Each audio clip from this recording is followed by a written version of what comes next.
Boa noite, amigos. Que a paz em Jesus possa encher os nossos corações nesse dia de hoje, porque na verdade nós estamos às vésperas do Natal de Jesus, o seu nascimento. Então a gente roga que Jesus possa nascer em nossos corações, né, no dia de hoje, de uma forma mais profunda, através das revelações trazidas pela doutrina espírita, que nos faz fortalecer a nossa fé e o entendimento. Nós vamos fazer uma prece para que a gente possa nos harmonizar e que nós possamos sair daqui com reflexões para a nossa vida lá fora.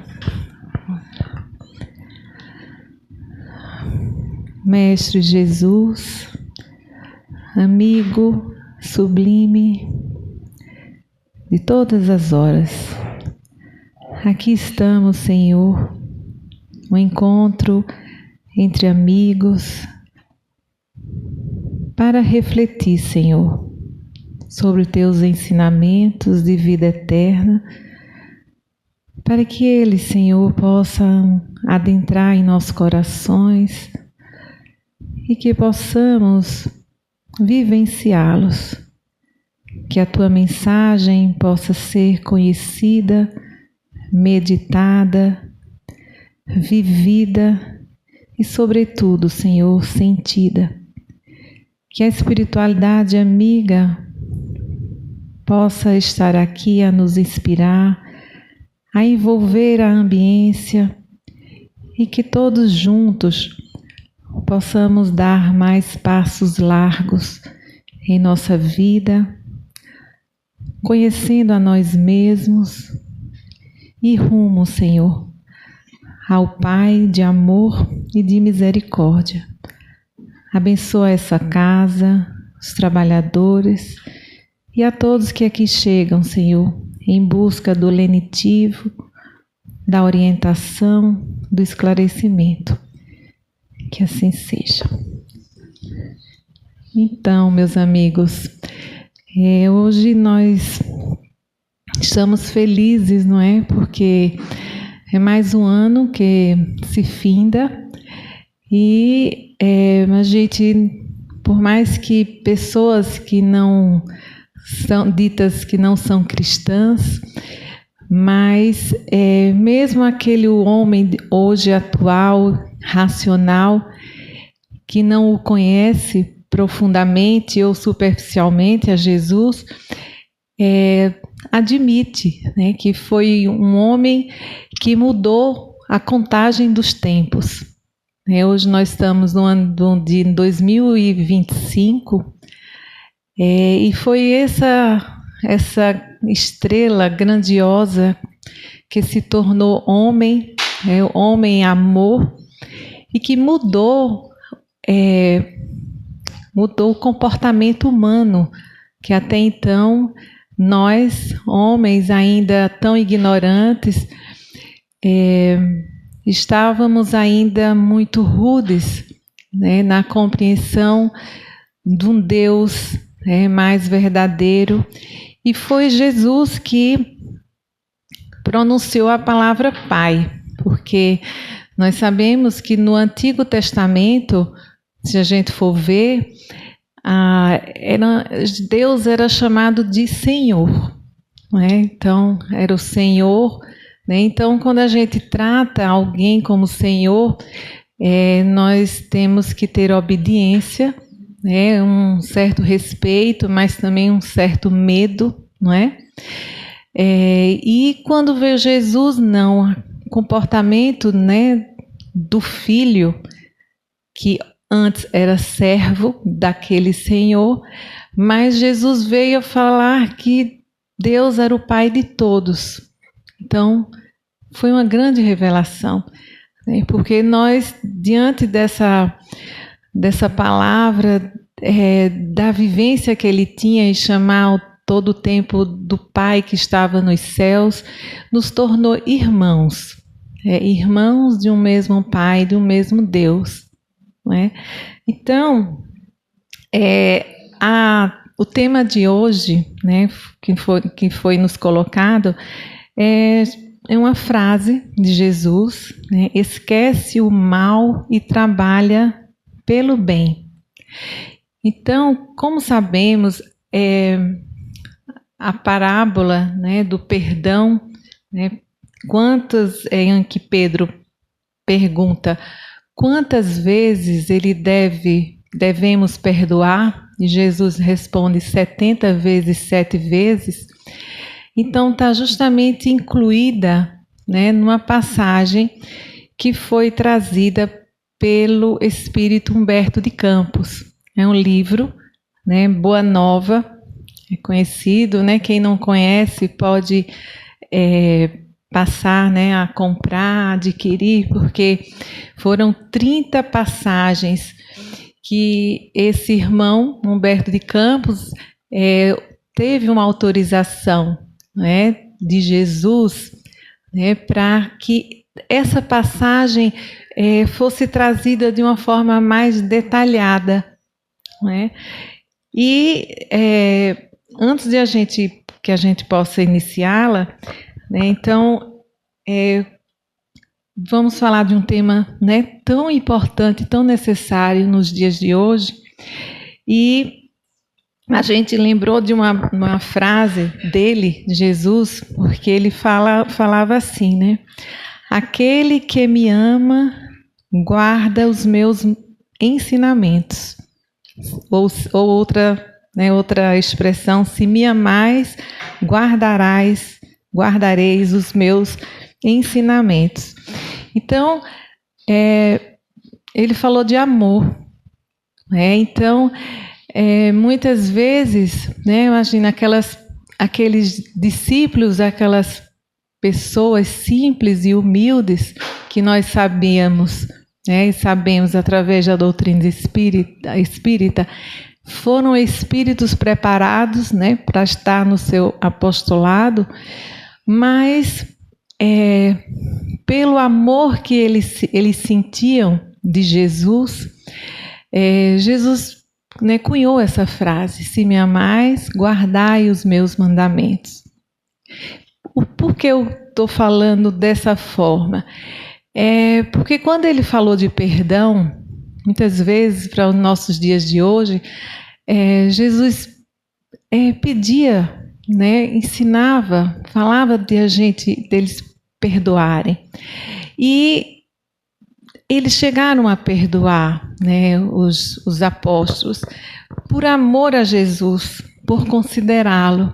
Muitas vezes a gente aqui, né, nós temos amores, né, de mãe, de filho, de neto, né, seja algum ente querido que nós temos uma aproximação maior, um afeto maior, e se você chega para ele e fala: meu filho, né, minha filha, ou minha mãe, perdoe, e aquela pessoa que não estava perdoando, mas ela olhar assim, mas olha, eu amo tanto essa pessoa, mas ela está me pedindo, né, para que eu perdoo. Então, em consideração a esse amor, eu vou seguir esse conselho, entende? Porque é uma forma de aprendizado, porque é o que nos traz hoje a inteligência emocional, não é?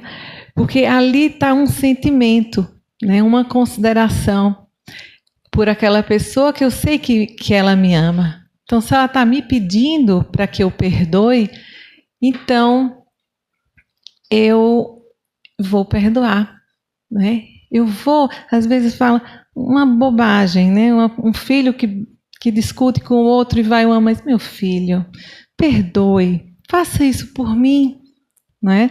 Então aquele filho olha assim, né, a asneira que fez, né? Estou falando coisas assim pueris da vida. E aí ele obedece e assim o faz. Então, os apóstolos, eles viveram isso aí, né? E Jesus, o tempo todo, anunciava a sua partida, né? Ele preparou os discípulos para um dia ir embora, que iria embora. E essa passagem ela começa, né, o perdão, que não vai dar para eu ler tudo, mas eu grifei alguns trechos para nós, e fala que as primeiras peregrinações do Cristo e de seus discípulos em torno do lago haviam alcançado inolvidáveis triunfos. Eram doentes, atribulados, que agradeciam o alívio buscado ansiosamente.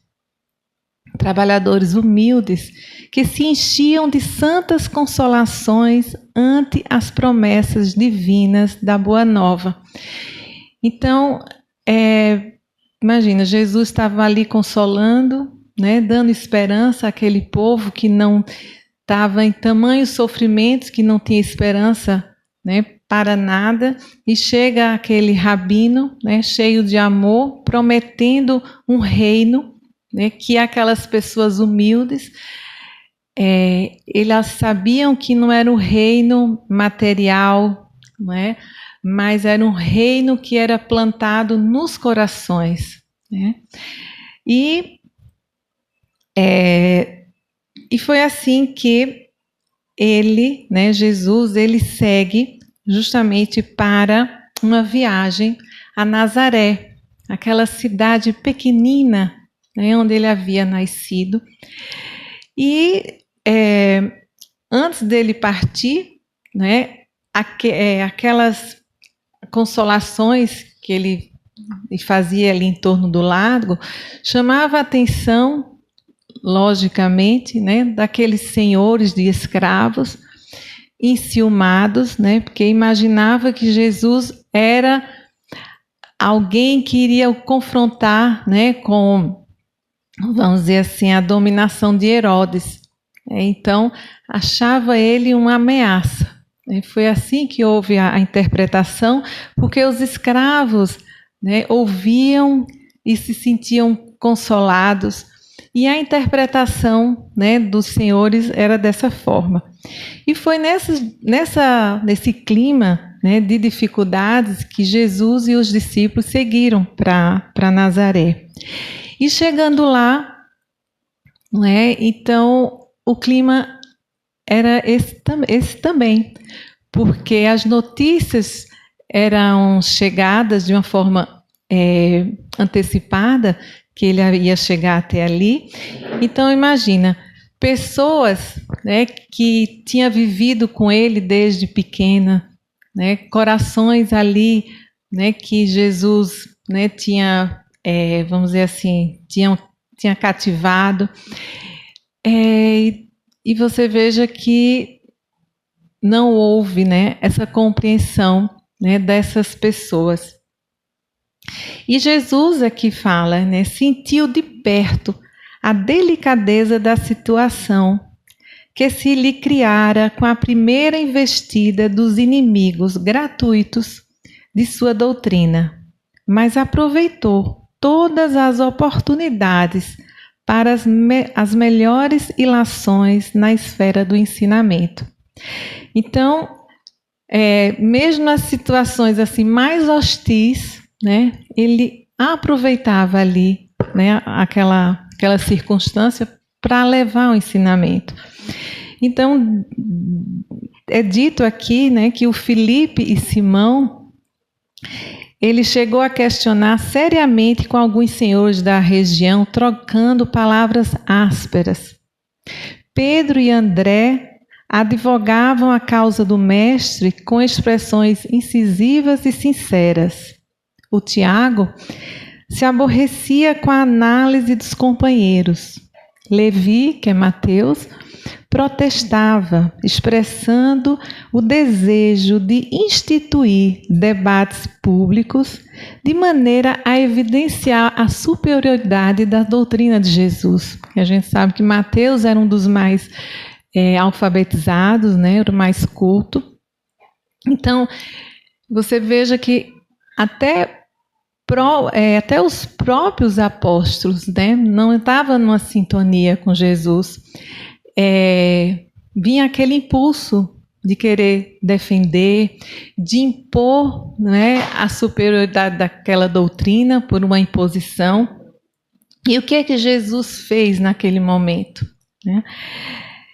Jesus compreendeu os acontecimentos e calmamente ordenou a retirada, afastando-se da cidade com tranquilo sorriso. Então ele viu ali, né, convidou a todos, né, com determinação, e eles seguiram para Cafarnaum. A maioria dos apóstolos prosseguiu em discussão,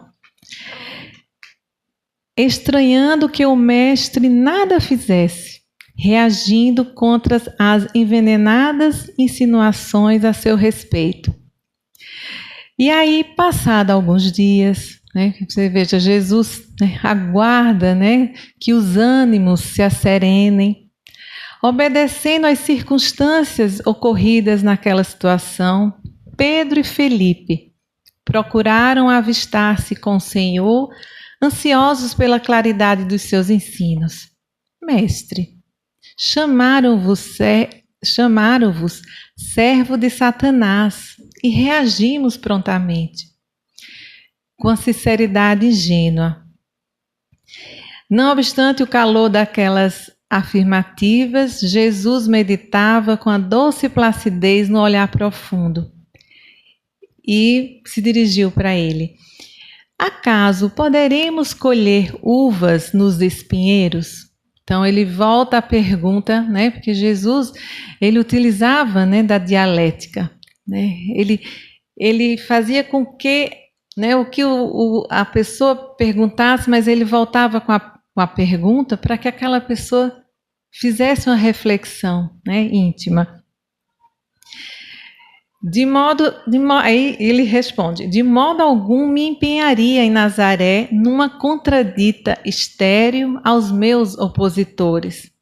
Contudo, procurei ensinar que a melhor réplica é sempre a do nosso próprio trabalho, do esforço útil que nos seja possível.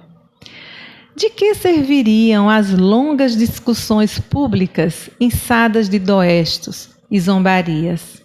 Ao termo, quer dizer, ao final de todas elas, teríamos apenas menores probabilidades para o triunfo glorioso do amor e maiores motivos para a separatividade e odiosas dissensões. Então, veja que coisa, né? Então, nada que ele pudesse, né, se defender, né, ou falar para aquelas pessoas iriam, vamos dizer, conduzir e a ter uma diretriz para aquele ideal que ele desejava, que era o quê? A união, né, a fraternidade. As contendas inúteis de nada iria servir, né? E então ele conclui, né? Ele conclui assim: só devemos dizer aquilo que o coração pode testificar mediante atos sinceros, porque de outra forma as afirmações são simples ruído sonoro de uma caixa vazia. E aí o Felipe, quase com mágoa: a verdade é que a maioria de quantos compareceram às pregações de Nazaré falava mal de vós. E aí Jesus reporta para ele e diz: não será vaidade, porém, exigirmos que toda a gente faça de nossa personalidade elevado conceito? Ou seja, será que não é a gente esperar que todo mundo, né, tenha elevado o conceito de nós? Aí ele continua: agradar a todos é marchar pelo caminho largo, onde estão as mentiras de convenção. Nas ilusões que as criaturas da terra inventaram para a sua própria vida, nem sempre constitui bom atestado da nossa conduta o falarem todos bem de nós, indistintamente. Servir a Deus é tarefa que deve estar acima de tudo, E por vezes, nesse serviço divino, é natural que desagrademos aos mesquinhos interesses humanos. E volta a pergunta para os apóstolos: todos os portadores da verdade do céu são incompreendidos de seus contemporâneos. Então ele quer dizer que ele não iria ser diferente, né? Que iria haver, né, a incompreensão, né, as reações. E ele veio justamente para plantar, né, o amor. Foi a primeira pessoa, né, filho de Deus preferido, a falar de amor. E aí continua Filipe: Senhor, vossos esclarecimentos são indiscutíveis. Entretanto, preciso acrescentar que alguns dos companheiros, ou seja, entre eles mesmos, se revelaram insuportáveis nessa viagem a Nazaré. Uns me acusaram de brigão e desordeiro, outros de mal entendedor de vossos ensinamentos. Se os próprios irmãos da comunidade apresentam essas falhas, como há de ser o futuro do Evangelho? Veja que pergunta. E aí o mestre reflete e retrucou: estas perguntas que cada discípulo deve fazer a si mesmo. Todavia, com respeito a Filipe, pelo que me compete esclarecer, cumpre-se perguntar-te se já edificaste o reino de Deus no íntimo do teu espírito. O que quer dizer, né? Será que até os próprios apóstolos ainda, né, estavam aí na turbulência ainda das suas emoções, nos seus impulsos, mesmo, né, que eles falassem, justificassem ao mestre que estava indo em defesa, né, ao mestre, mas nem isso, né, o justificaria. Então Jesus falava: olha, é o trabalho útil, né, que vai fazer com que as pessoas enxerguem, né, mas não são as palavras, nem tampouco os impulsos. E foi nesse momento, né, que Pedro, que vamos dizer, é o momento mais delicado, e Pedro fala assim: entretanto, para perdoar, não deveremos aguardar que o inimigo se arrependa? Né? Muitos de nós a gente faz isso. Pedro, o perdão exclui a necessidade da vigilância. Como o amor não prescinde da verdade, ou seja, não dispensa a verdade.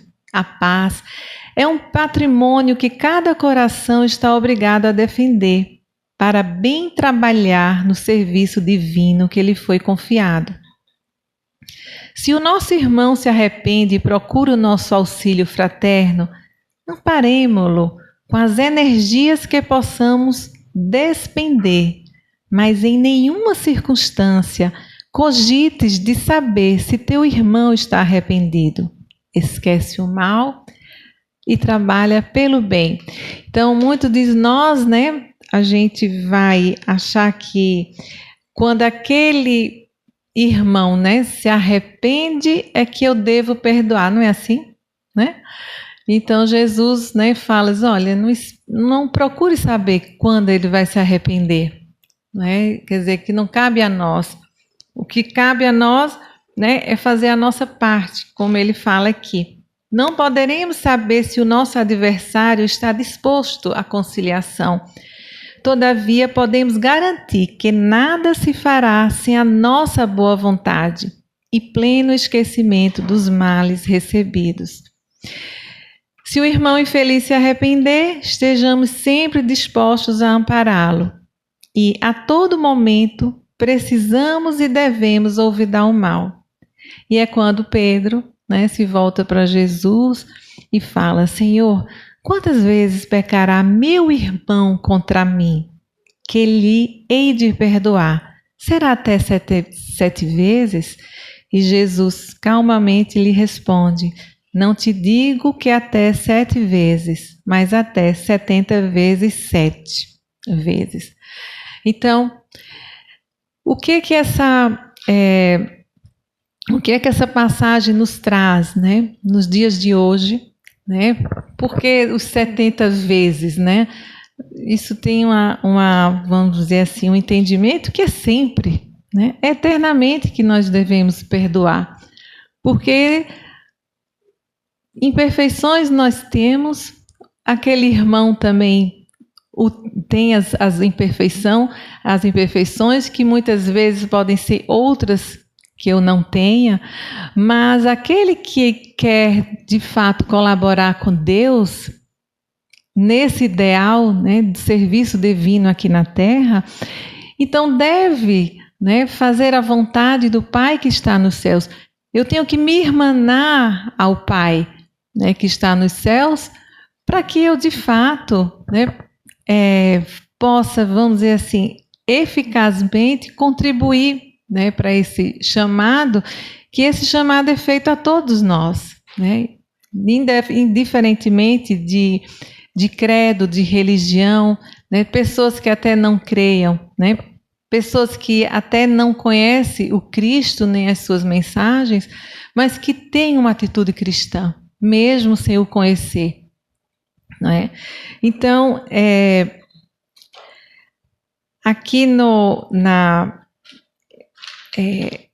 uma outra forma de a gente aprender, né, e que a ciência vem a demonstrar para nós, quando não é através da emoção, né, como nós falamos, é pelo intelecto, né? Porque hoje nós avançamos, né, grandemente, né, na ciência, e hoje todas falam, né, aquele que guarda, né, que se magoa, eu me magoei, que é um verbo diferente, né?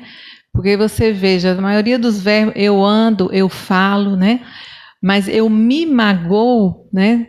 Ele tem uma ressonância que existe, né? Algo que parte de mim, não é? Não é de lá para cá.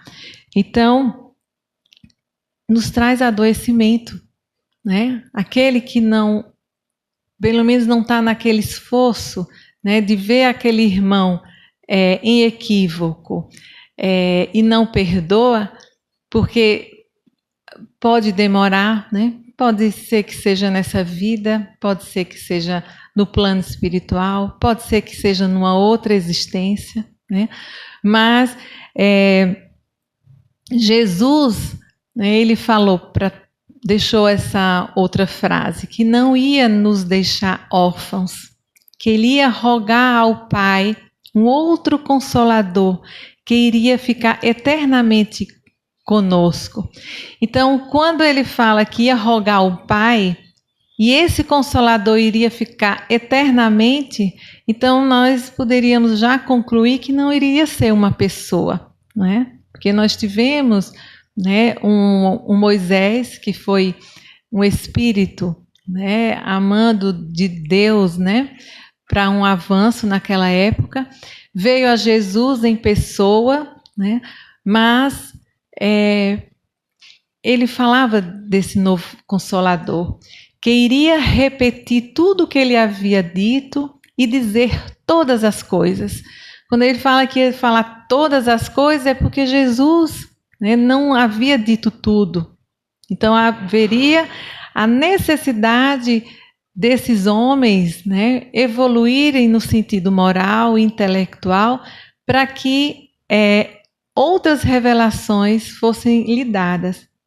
E o eternamente, né, esse conhecimento espiritual que nos chega através, né, dos espíritos.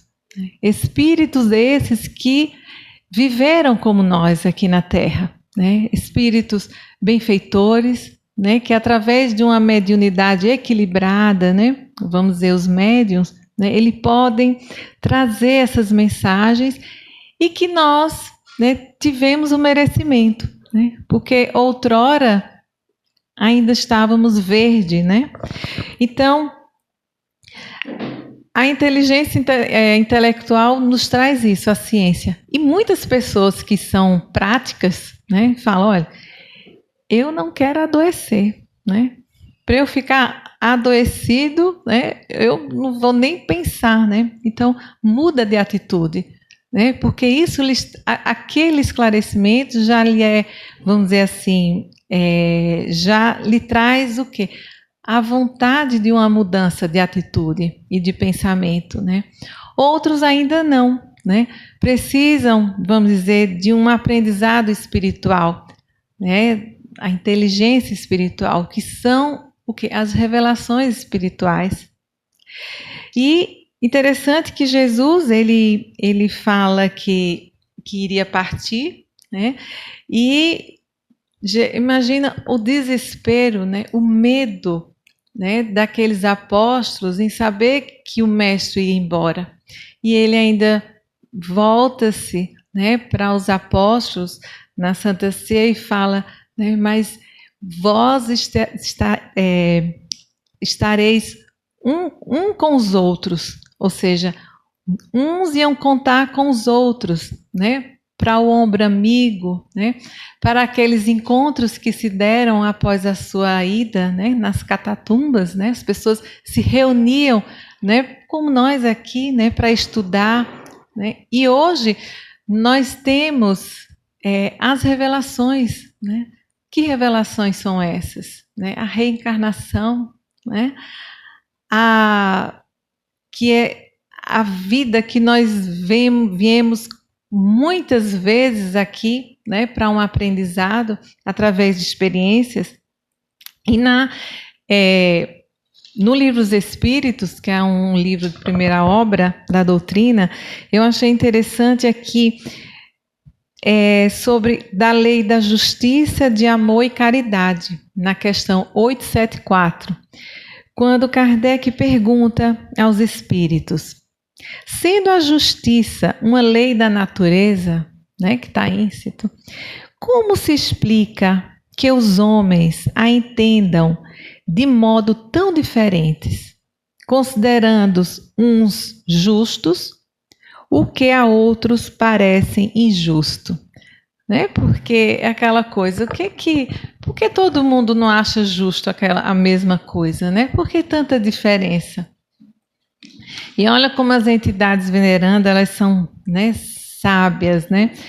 Eles falam assim: é porque a esse sentimento, ou seja, de justiça, se misturam as paixões que o alteram, como sucede à maior parte dos outros sentimentos naturais, fazendo que os homens vejam as coisas por um prisma falso. Então, quando se fala das paixões, né, quando a gente se exacerba em determinadas as paixões, né, humanas, né, a cólera, né, a ambição, a inveja, né, esse corcel, né, que muitas vezes a gente não dá o freio, né, e a gente faz com que, né, haja tanta diferença e nós não reconheçamos, né, a verdadeira justiça, que é a lei natural. Então, veja que interessante, para a gente falar de misericórdia, de perdão, de a gente chegar, né, a ter compaixão, aquele que nos feriu, né, que nos magoou um dia, né, como a gente chegar, né, a esse patamar? E o Evangelho, segundo o Espiritismo, ele foi construído, né, de uma forma didática, né, os capítulos eles foram feitos de forma que a gente possa ter uma compreensão para a gente chegar, né, vamos dizer assim, a essa busca, né, que todos nós temos, né, da plenitude. Então, é interessante que chega às bem-aventuranças, justamente no capítulo 7, após, né, ter vindo 5 capítulos, né, anteriores, que veio tratar da reencarnação, das moradas na casa do meu pai, né, da existência de mundos habitados, né, falar meu reino não é deste mundo, ou seja, que Jesus falava, né, da imortalidade. Então, no capítulo 5 veio justamente o Bem-aventurados aflitos, que é o maior capítulo do Evangelho, justamente por quê? Porque nós estamos hoje no mundo de provas e expiações, e que Jesus falou para todos nós que iríamos ter aflições. E depois ele começa a falar das bem-aventuranças, né? E aí, veja que coisa, para a gente alcançar a misericórdia, sermos pessoas misericordiosas, antes precisamos ter outros, vamos dizer assim, outras conquistas morais, ou pelo menos, né, a gente se esforçar para adquiri-las, que o primeiro vem ao bem-aventurados humildes, né, que deles é o reino dos céus. Então a gente vê que a humildade, ela deve permear todas as outras bem-aventuranças a seguir. Por quê? Porque na humildade, né, nós nos esvaziamos do ego, enquanto que o orgulho, né, nós somos cheios, né, de si, né, de opiniões, de personalidade, do ego, né? Então, já a humildade é aquela pessoa que, né, tenta e se esforça, né, para ser modesta. E a modéstia, o que é a modéstia? É a gente ter o conhecimento de nós mesmos, né? Dos nossos limites, né? Das nossas potencialidades, das nossas possibilidades, né? De ser uma pessoa melhor, né? Ou dos meus limites. Eu tenho humildade, não, eu tenho essa imperfeição, né? Mas sem pieguismo, né? Mas ser uma pessoa racional e sincera, né? E isso é ser humilde. Não está atrelada a nenhuma condição social nem econômica, não tem nada a ver, né? Jesus falava pobres de espíritos a essas pessoas que estavam abertas, né? Estavam vazias, vamos dizer assim, e em busca do aprendizado, né, espiritual. Então, você veja que a humildade ela tem que estar em todas, né? Porque a humildade é isso. Eu quero aprender, né? Eu me submeto, né, à vontade do Senhor e não à minha, né? Não é que nós não tenhamos ideais na vida, não é isso que nós falamos, né? Mas é quando muitas vezes nós não aceitamos, né, circunstâncias ou situações que nos ocorrem e que nós não podemos mudar e eu não as aceito, né? Então eu não admito que existe, então, uma força maior, uma inteligência suprema, né? Causa primeira de todas as coisas, que está a comandar tudo, né? Então, a humildade é isso. Depois dos bem-aventurados, os pobres de espíritos, vem os bem-aventurados, os puros de coração, porque verão a Deus. Veja que coisa, né? Verão a Deus.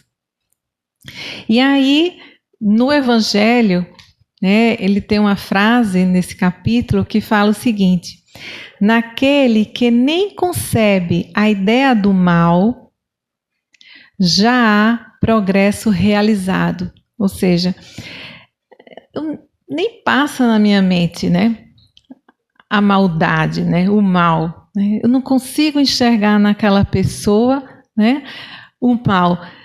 Eu vejo nela até imperfeições, né? Mas eu olho para ela e vejo mais as suas qualidades, né? Então, fala disso, né? Então, aquele espírito ele já deu, né, um passo, vamos dizer, maior, um progresso espiritual nesse sentido.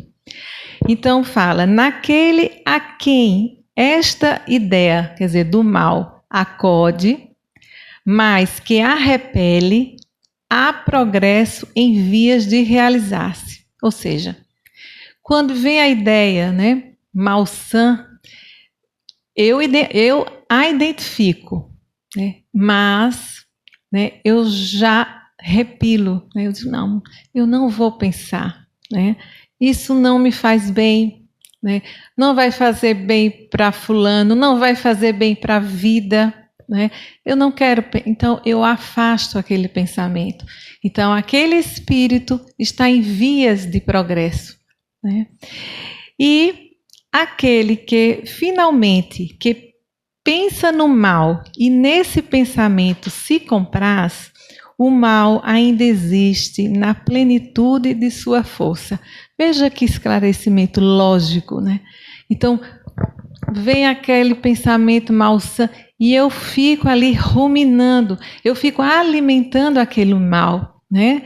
Eu até crio, né? Ali eu crio força, né? E aí a doutrina espírita, né? Vem a outra grande revelação, né? Que é quando todos nós, né, chegamos ali no atendimento fraterno, né, que não estamos muito bem, né, vêm em busca, né, de uma orientação, e justamente a espiritualidade sempre nos convida à mudança, né, de pensamentos, de sentimentos, né, porque nós adentramos naquela porta é porque nós estamos com pensamentos ruins, né, que está me fazendo mal.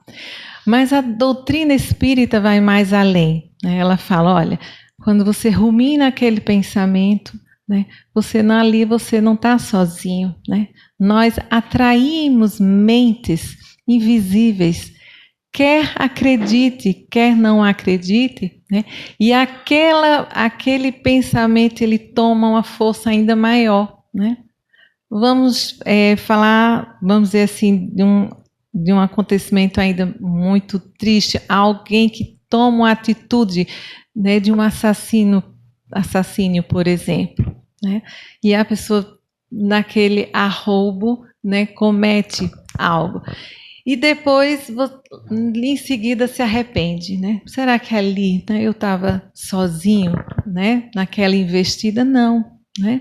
Ali eu dei guarida, eu abri espaço para irmãos infelizes como eu, né? Porque eu sou responsável por tudo, né, que eu penso, né, pelas minhas ações, né? Porque eu não vou colocar a culpa nos espíritos, não é assim, né? Eu abri espaço, né? Porque eu ruminei. Então, e também para as coisas pueris da vida, né? Qualquer coisa uma obsessão simples, alguma coisa que eu tenha uma paixão e eu fico ali nutrindo, né? Espíritos da mesma frequência vibratória, eles vão me estimular, né? Então, a pureza de coração é isso que Jesus nos convidava justamente a nós nos assemelharmos às crianças, né? As crianças, elas são puras, né? Elas não têm maldade, né? Elas são meigas, elas são abertas. Então, quando nós nos comportamos, né, dessa forma, né, como Jesus nos aconselha, nós, né, temos essa pureza, né, que Ele nos convida. E passado essa bem-aventurança, vem justamente os bem-aventurados, os pacíficos, porque serão filhos de Deus. Em seguida, bem-aventurados os brandos, porque possuirão a terra. Né, que estão essas duas passagens estão no nosso Evangelho, né? E o que a gente pode, né? O que a gente precisa, né, educar, né, nossos impulsos, né? E vem nesse trecho, né, nesse capítulo fala-se sobre a cólera, né? Tão comum, né? Nós nos encolerizarmos, né? Por qualquer feito que eu não estou de acordo, né? Então, no Evangelho fala, se ponderasse que a cólera a nada remedeia, que ele altera a saúde e compromete até a vida, nós reconheceríamos né? Ou seja, a pessoa ser ele próprio a sua primeira vítima. Quando nos entregamos à cólera, pesquise a origem desses acessos de demência passageiras que vos assemelham, fazendo-vos perder o sangue frio e a razão. Pesquisai e quase sempre deparará com o orgulho ferido, né? Então, é sempre, né? O livro dos Espíritos sempre fala, né? Todas as nossas imperfeições, né? Ela tem origem aonde? No orgulho e no egoísmo, né? Então eu me encolerizo, né? Porque aquilo não foi feito à minha vontade, do jeito que eu, né? Da forma que eu queria. E o que acontece? A ciência, né? E a doutrina vem falar de uma forma assim muito clara, né? Quando ela diz: segundo a ideia falsíssima de que lhe não é possível reformar a sua própria natureza, o homem se julga dispensado de empregar esforços para se corrigir dos defeitos em que de boa vontade se compraz, ou que lhe exigiriam muita perseverança para serem extirpados. Porque ele está falando da ideia que é falsa, ou seja, as pessoas colocam a culpa no corpo, né? No temperamento. Não é verdade? Muitas vezes falam, olha, mas fulano é assim. Não, mas porque Deus criou, né? Porque eu sou dessa personalidade. É como se nós estivéssemos, né, sob o jugo do corpo que Deus foi criado. E não é bem assim. O corpo obedece o quê? Ao espírito, né? O espírito que é detentor das suas imperfeições e das suas qualidades. Todos estão fadados o quê? À plenitude, né? E da mesma forma que eu me esforço, né, em qualquer atividade física e que eu tenho perseverança para aquele corpo ser saudável, assim também o é no campo moral, né? Então, quem de nós nos esforçamos, né? Você veja que aqui ele está falando que nós de boa vontade se compraz, né, naquela forma de ser, me compraz. E isso até eu tenho o autoconhecimento, né, mas eu não luto para modificar. Então, a doutrina, ela vem nos revelar isso aí, né, que ter a mansuetude, né, ser uma pessoa branda e pacífica, exige o quê? Esforço, né? Não a conquista é do espírito. E essa conquista ela é dada através das experiências que na Terra nós temos. Nós estamos hoje num planeta de provas. Nós, antes de reencarnarmos, né, nós tivemos um planejamento, nós tivemos orientações por esses espíritos, né, elevados. Qual o objetivo que deveríamos, né, alcançar quando encarnados? Né, nós temos, mas quando nós nos lançamos, né, à vida material, nós nos esquecemos, né? Então, o esforço é esse, de eu me esclarecer, buscar o conhecimento. Por exemplo, a psicologia, quantos avanços, né? Quanto nos ajudam a nos esclarecer, ao autoconhecimento, né? Mas precisava de uma doutrina mais robusta, né? Que nos remonta às causas, mas nos traz também, né? Vamos dizer assim, as consequências, né? Dos nossos atos e dos nossos pensamentos. E aí nós chegamos justamente aos bem-aventurados, né, os que são misericordiosos, porque eles obterão a misericórdia. Veja que interessante, né? Fala-se, bem-aventurados que são misericórdia, porque obterão a misericórdia. Por quê? Porque nós temos também os nossos equívocos de outras vidas, dos desafetos, não é verdade? Porque se eu perdoo, né, se eu sou misericordioso, eu vou obter a misericórdia divina. E Jesus, quando ele fala assim, reconciliai-vos o mais depressa possível com o vosso adversário enquanto estáis a caminho, que caminho é esse? Aí quando Jesus fala, que caminho é esse? O caminho é quando a gente está ainda aqui na terra, porque é a prova, né? Porque nós estamos submetidos o quê? A experiência, né? A prova material. É aqui que o que eu aprendi no mundo espiritual, aqui eu vou testificar se realmente eu aprendi, né? Então, é tão interessante, amigos, que nesse livro que eu busquei aqui, ó, ele chama Desperte e Seja Feliz, né? Um convite, né, a gente.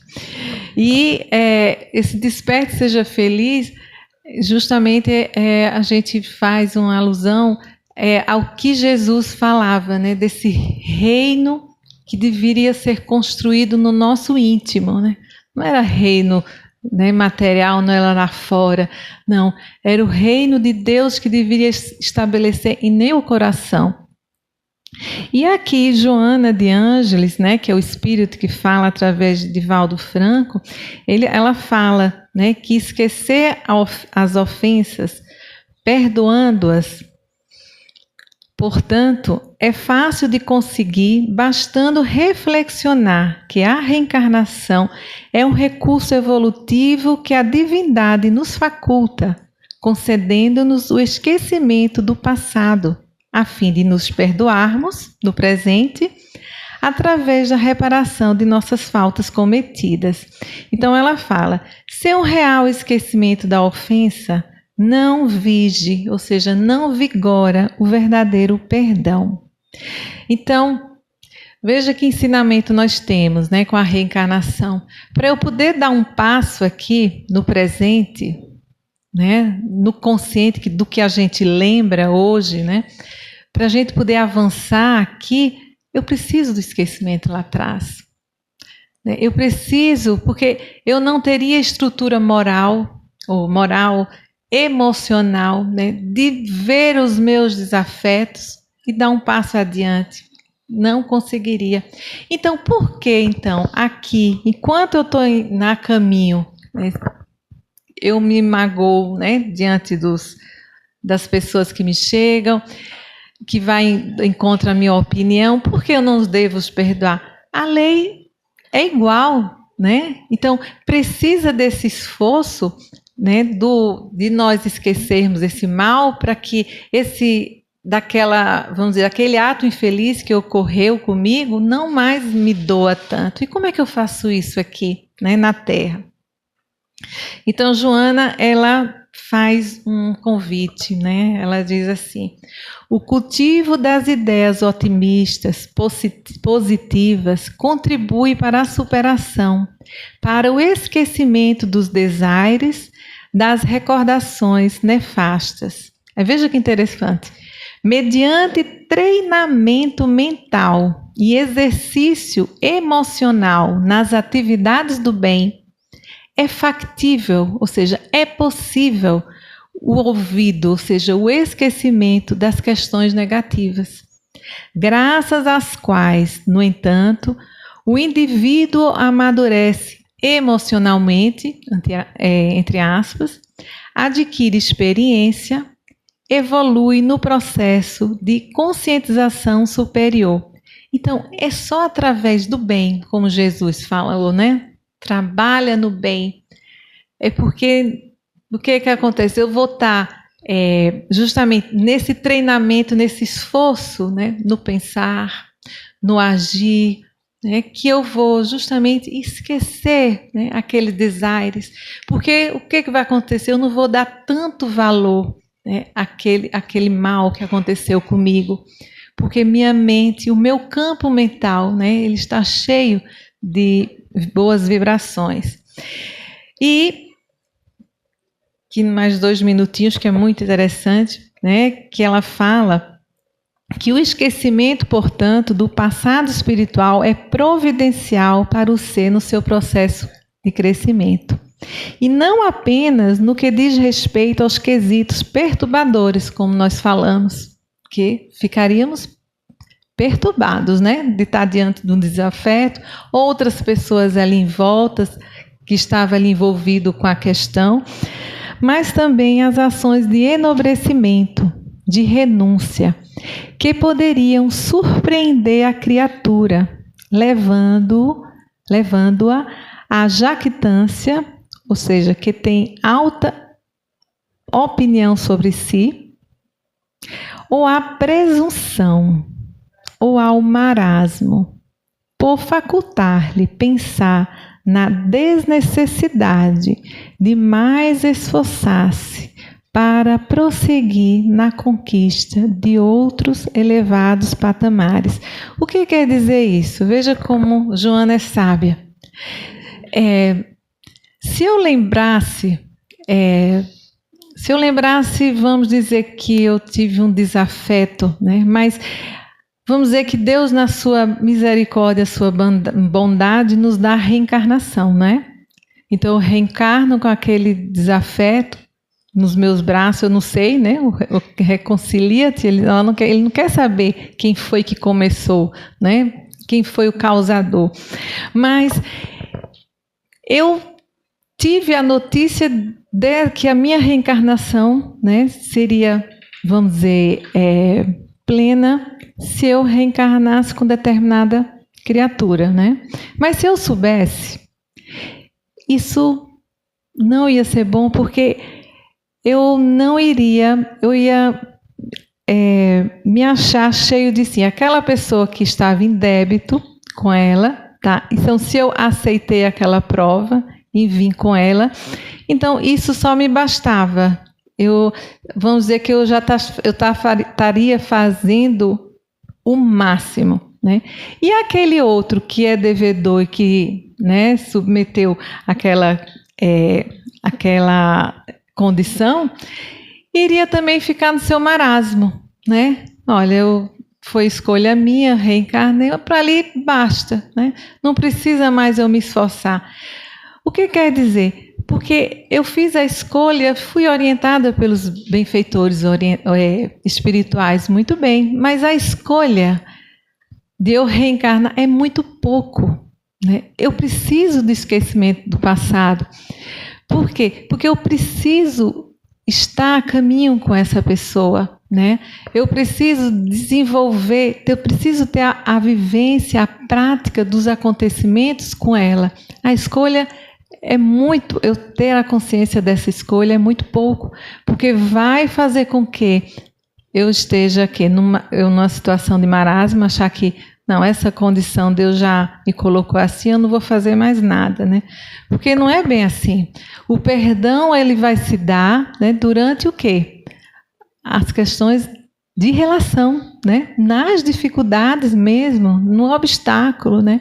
Se eu fiz tudo o que eu devia fazer por aquela pessoa e ele não me atendeu, ele não mudou, mas se eu fiz tudo, a minha consciência está tranquila, eu sigo em paz, não é?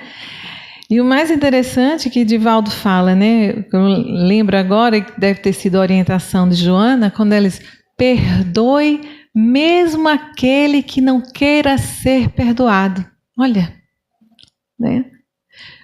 Perdoe mesmo aquele que não quer ser perdoado, né? Porque o que nos diz? O que importa é a minha ação, né? Não é a do outro. É como Jesus aqui falou, olha, não importa quando ele vai se arrepender, não cabe a ti saber se o teu ofensor se arrependeu ou não, isso não cabe, não te interessa.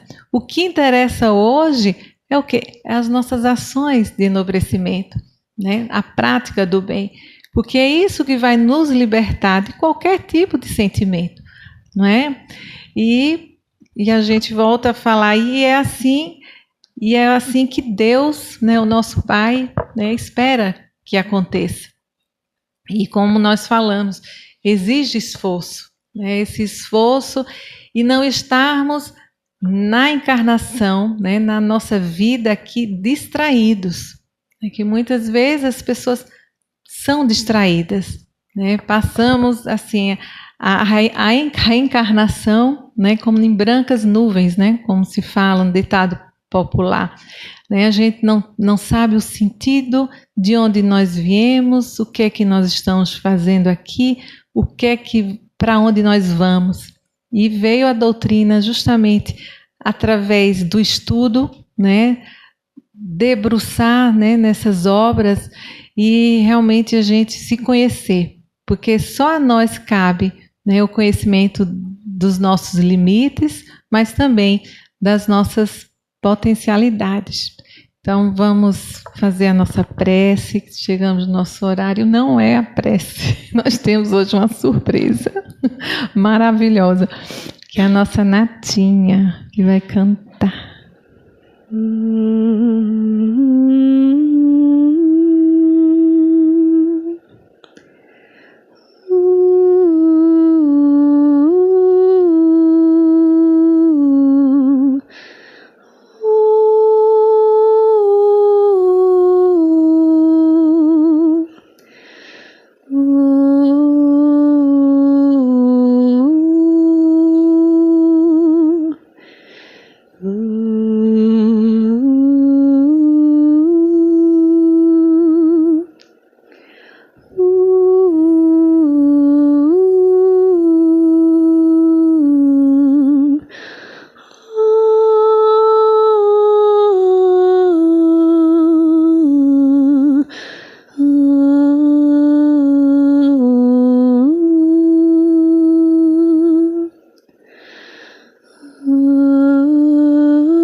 Doce sentir em meu coração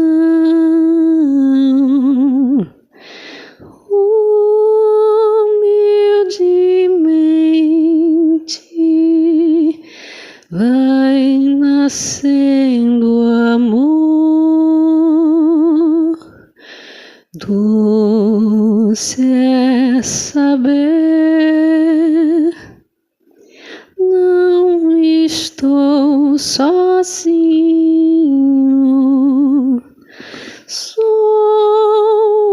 uma parte dessa imensa vida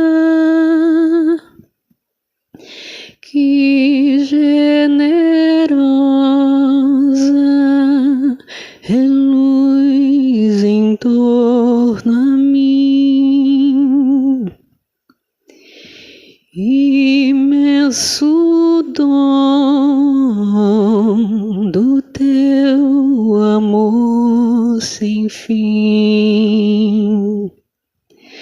O céu nos destes e as estrelas claras,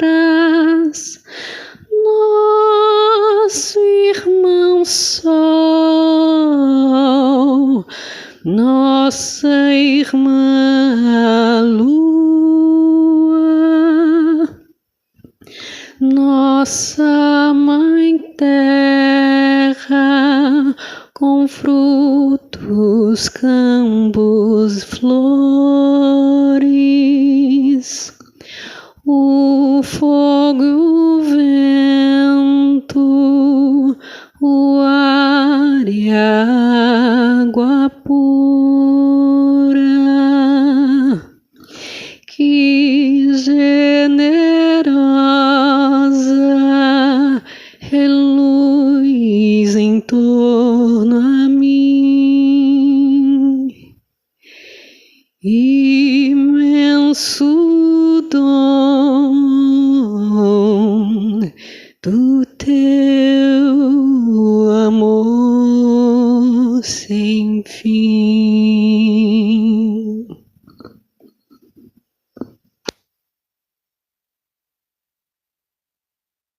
A Jesus, oremos. Querido Mestre Jesus, estamos aqui, Senhor, reunidos nesta véspera de Tua vinda. Momento de maior alegria que aconteceu nesta terra bendita. Agradecemos, Senhor, pelos Teus ensinamentos milenares, ensinamentos estes de vida eterna, que nos guiam com muito amor e muita assertividade. Abençoa, Senhor, esta terra em que habitamos, todos nós pequeninos que a povoamos, encarnados e desencarnados. Com alegria, Senhor, com muita paz em nossos corações, que levemos estes ensinamentos para as nossas reuniões em família, onde reunidos em comunhão, festejaremos a Tua vinda, o Teu nascimento. Obrigado, Senhor, por ser o pão de nossas vidas. Que assim seja.